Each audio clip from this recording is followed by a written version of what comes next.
I'm working with Darshan, we could just be totally compliant. We could plant our feet. And I could practice just a basic setup for an elbow. Right? You can practice doing this forever, right? If you want to try to actually elbow someone who's resisting you, you're not going to be able to make it work. Because there's a lot of information that comes with live practice and real fighting that you can't just relate to someone with a static drill. So what this represents is I need to get around Darshan's arm to create a clear line in which I can strike with my elbow.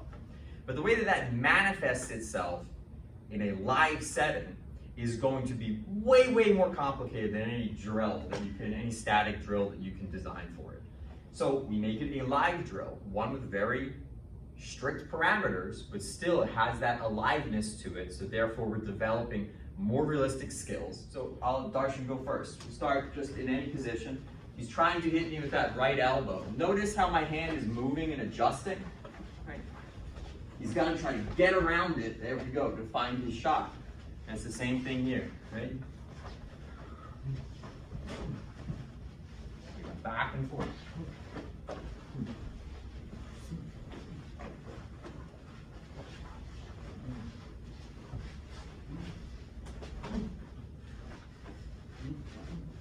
Because I can't just describe to Darshan exactly how you get around somebody's arm so you can hit them with an elbow.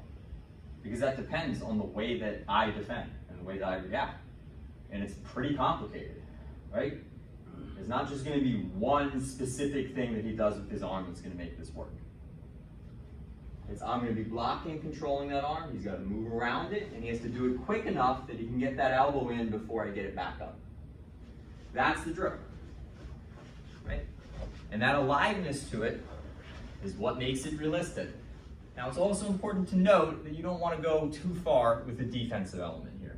Because I know that Darshan is only going to do that elbow, I could just shut him down in, 100%. And now this is when the drill becomes unrealistic, because obviously, if I was being this controlling of that arm, he just wouldn't hit me with that arm. He would do something else. He just uses a knee first. Yep. And that sets up his elbow. So we always want to think about the goal, even with live drilling, right? I want to be giving him the kind of resistance that realistically simulates the way this elbow is going to be used in our sparring, right? But you don't want to go so far with it that it becomes like competitive, right? Right? And Darshan could do the same thing. If he just fixates on controlling that arm, I'm not going to be able to get that elbow on him either, right? But instead, he gives me like a realistic resistance.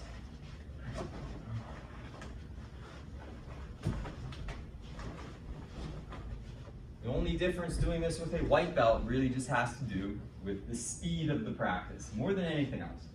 We're going to do pretty much the same thing, but we're going to start much slower, especially because this is not a technique you're particularly familiar with. So I'll go first, Monish. Right now, if I want to hit with that arm, right, stop it. I'm sorry, if I want to hit with my arm, right, this arm is in the way, so I have to move around it, press it down, and then put my elbow to your head. So you do the same thing. Right idea, right? When you hit with that elbow, point of the elbow, right? Maintain your stance. A little bit better. Good. All right, now it's back to my turn. And your turn. Good. Right? Just one at a time. So we each do one elbow. Now it's your turn. Gotta get around it. But just to wrap it up, this illustrates the concept of liveness, right? And why it's such an important part of what we do. Right? When something is alive, it's moving, it's growing, it's changing, right? And that's what a fight is like too. It's not this static thing where you just plant your feet, right? You do something super exact.